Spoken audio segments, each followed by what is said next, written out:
I can make diseases disappear. To be more precise, I can make chronic diseases disappear.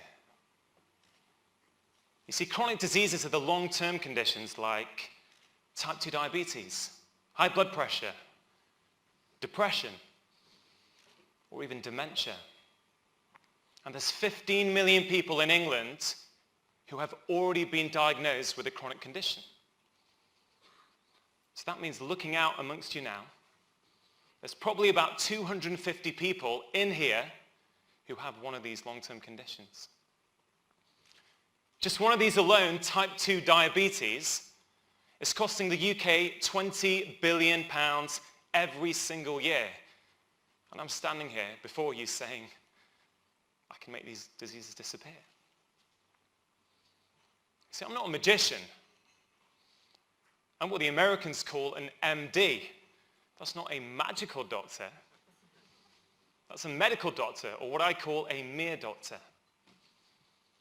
You see, the reason I can make diseases disappear is because diseases are just an illusion. Diseases are not real. In fact, diseases don't really exist. At least not in the way that we think they do. So 15 years ago, I qualified for medical school and I was ready. I was full of enthusiasm, full of passion, ready to go out and help people. But I always felt that there was something missing. I started off as a specialist. I moved from being a specialist to becoming a generalist or a GP. And I always got this nagging sense that I was just managing disease or simply suppressing people's symptoms.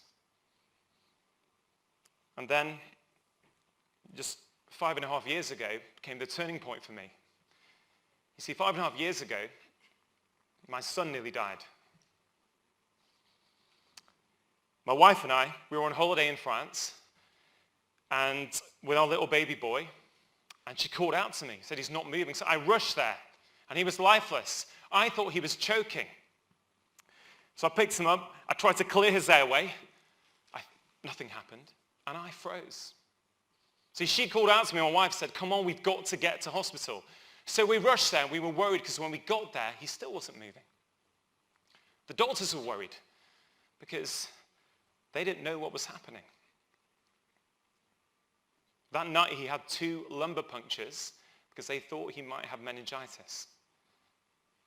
And he stayed in a foreign hospital for 3 days. And what actually transpired was my son had a low level of calcium in his blood that was caused by a low level of vitamin D.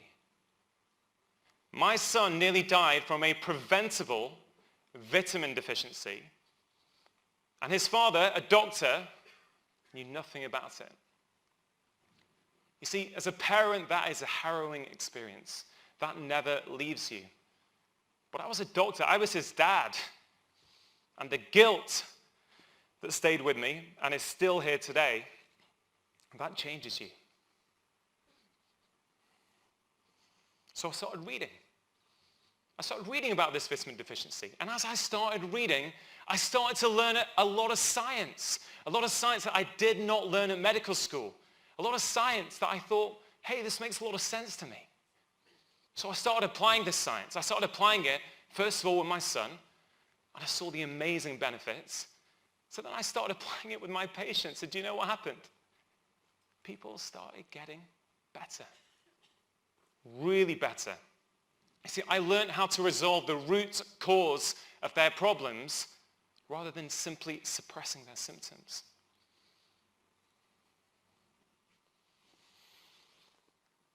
Just over a year ago, I had the opportunity to make a series of documentaries for BBC One where I got to showcase this style of medicine. I'm going to tell you about one of the patients, a 35-year-old Dottie. Lovely, lovely lady, but she was struggling with her health. Weight problems, joint problems, sleep problems. See, despite Dottie's best efforts, Dottie was unable to make any sustainable changes. So I went into Dottie's house, and in the first week I did some blood tests, and I diagnosed her with type 2 diabetes. 6 weeks later, when I left Dottie's house, she no longer had type 2 diabetes. You see, her disease had disappeared. So health exists on a continuum, okay? At the top right, we've got disease, and at the bottom left, we've got optimal health. And we are always moving up and down that continuum. Take Christmas, New Year, for example, right? We drink too much, we eat too much, we stay up late. We probably start to move up that curve. But if we recalibrate in January and February, we start to move back down it again. We get involved in medicine and give you a diagnosis of a chronic disease here. But things have been starting to go wrong back here. See, when I met Dottie, she was up here. She had a disease. You see, you can think of it a little bit like a fire that's been burning in Dottie's body for years. It's getting bigger till it's finally raging out of control. At that point, I can say, hey, Dottie, you have a disease. And I told her that, you do have a disease. But what caused it in the first place? So the thing we have to understand is that acute disease and chronic disease are two different things. Acute disease is something we're pretty good at doctors. We're good at this. It's quite simple, okay? You have something like a pneumonia. That's a severe lung infection. So in your lung, you have the overgrowth of some bugs, typically a bacteria. We identify the bacteria, we give you a treatment, typically an antibiotic, and it kills the bacteria. The bacteria dies, and hey presto, you no longer have your pneumonia. The problem is we apply that same thinking to chronic disease, and it simply doesn't work, because chronic disease doesn't just happen. You don't just wake up with chronic disease one day, and there's many different causes of chronic disease. By the time we give you that diagnosis, things have been going wrong for a long, long time. So when I met Dottie, and she had her diagnosis, her blood sugar was out of control, right? Because that's what people say. Many people say that type 2 diabetes is a blood sugar problem. But they're missing the point. There is a problem with blood sugar in type 2 diabetes. But type 2 diabetes is not a blood sugar problem. The blood sugar is the symptom, it's not the cause. If we only treat symptoms, we'll never get rid of the disease. So when I met Dottie, I said, Dottie, you've got a problem with your blood sugar. Dottie, for the last few years, your body is becoming more and more intolerant to certain foods. At the moment, Dottie, your body does not tolerate refined or processed carbs or sugar at all. So you've got to cut them out. So what does that do? Well, it starts putting fuel on Dottie's raging fire. But then we've got to work out, well, what started the fire in the first place? And what was the fuel that caused it to burn for so long? In most cases of type 2 diabetes, this is something called insulin resistance. Now, insulin is a very important hormone, and one of its key functions is to keep your blood sugar tightly controlled in your body. So, let's say you're at the bottom left in optimal health, like all of us in here. And you have a breakfast of, say, a sugary bowl of cereal. What happens is your blood sugar goes up, but your body releases a little bit of insulin, and it comes back down to normal. As you move up that curve, you are becoming more and more insulin resistant. That means you need more and more insulin to do the same job. And for all those years, before you get anywhere near a diagnosis, that raised level of insulin is causing you a lot of problems. You can think of it a little bit like alcohol. The very first time you have a drink, what happens? Say you have a glass of wine, 1 or 2 sips, maybe half a glass. You feel tipsy. You feel a little bit drunk. And as you become a more seasoned and accustomed drinker, you need more and more alcohol to have the same effect. So that's what's going on with insulin. You need more and more insulin to have the same effect, but that insulin itself is problematic. And when the insulin can no longer keep your sugar under control, at that point, we say, oh, you've got a disease. At that point, you have type 2 diabetes. So what causes this insulin resistance that then causes type 2 diabetes? Well, there's many different things. It could be your diet. It could be that your diet for the last 10 years has been full of processed junk food. That could be a cause. But what if it's something else? What if it's the fact that you are chronically stressed? Work stress, emotional stress, perceived stress. For me, just seeing my email inbox sometimes, that's a stress. See, that raises levels of cortisol in your body. And cortisol, when it's up, raises your sugar, which causes insulin resistance. What if it's something else? What if it's the fact that you have been sleep deprived because you are a shift worker? See, in some people, one night sleep deprivation can give you as much insulin resistance as 6 months on a junk food diet. What if it's the fact that as you're getting older, you're losing muscle mass? That causes insulin resistance. Or what if it's something to do with something we call your microbiome? See, inside our body, we have trillions of bugs living there. And the balance of those bugs is critical for our overall health.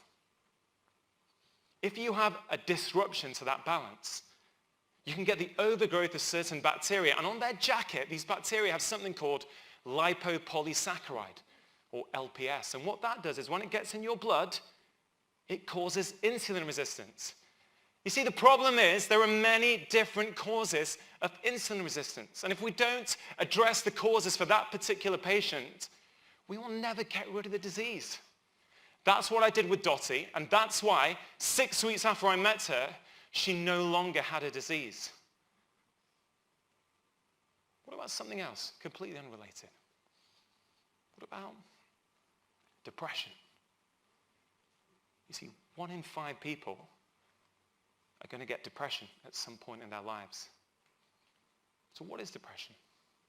There's no blood test for depression. There's no scan for depression. Depression is simply the name that we give to a collection of symptoms. But what causes the depression? Well, we know that many cases of depression are associated with something called inflammation.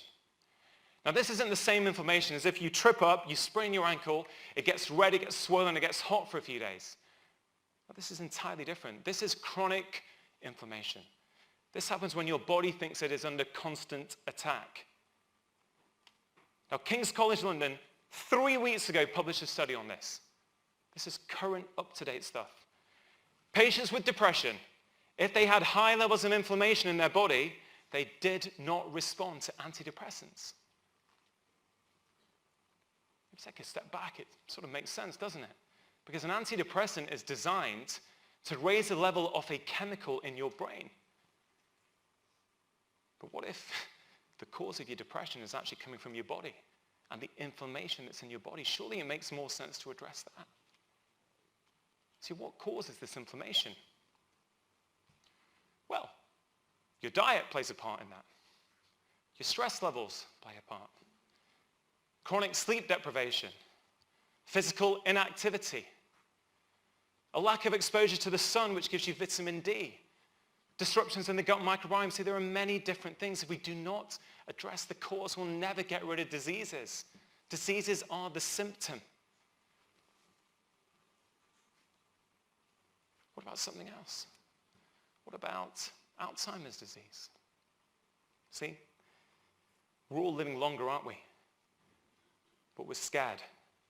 We're scared that as we live longer and as we live older, we may have to live with the devastating consequences of things like Alzheimer's. I'm sure many of us in here have experienced that ourselves, with our family. It's a heart-wrenching condition. And we, the doctors, we're scrambling around, aren't we, trying to find the cure. Well, there's a professor in San Francisco, Professor Bredesen, who's actually demonstrating that you can cure dementia. He's showing that you can reverse cognitive decline in his patients with dementia. And how is he doing that? Well, one thing he's not doing is he's not saying, well, all these patients in my office have got dementia, Alzheimer's disease. What is the cure? No, he's going the other way. He's saying, with all these patients, let's say 10 patients in my office, he's trying to work out what have been the triggers for the last 20 years that have ended up with this patient expressing themselves as dementia. and he identifies them, and he corrects every single one of them. And when he does that, guess what's happening? They are reversing their symptoms. They are no longer being classified as having dementia. It's a brand new way of looking at disease. It's looking at what is causing this disease in this individual patient. It's totally different. So what factors is he looking at? Well, he's looking at their diet. He's looking at their stress levels, their sleep quality, their physical activity levels, their exposure to environmental toxins, etc., etc., etc. Is this starting to sound a little bit familiar? See, what if all these seemingly separate diseases actually at their core share common root causes? See, we need to update our thinking. Our genetics are not our destiny. Our genes load the gun, but it's our environment that pulls the trigger. All these factors here, these are the factors that basically interact with your genes and determine how your genes are expressed. Whether you are in optimal health, whether you have a disease, or whether you are somewhere in between. Collectively, as a society, I genuinely believe we can do better, and we have to do better. Type 2 diabetes alone is costing us £20 billion a year. Just a 1% saving there would be £200 million. And I think we can do way better than 1%. In the United States today, the new generation of kids that are born have a lower life expectancy than the generation before them. Is this evolution, or is this devolution? You see, we need to evolve the way that we practice medicine. We need the medicine of etiology, not symptomatology. The medicine that asks why, not only tells you what. This is personalized medicine. This is precision medicine. This is progressive medicine. And actually, if you take a step back, this is preventative medicine in its purest form.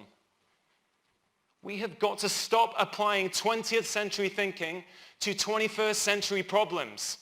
We need to take back control, empower ourselves, and re-educate ourselves away from our fear of disease and right back down the curve to optimal health.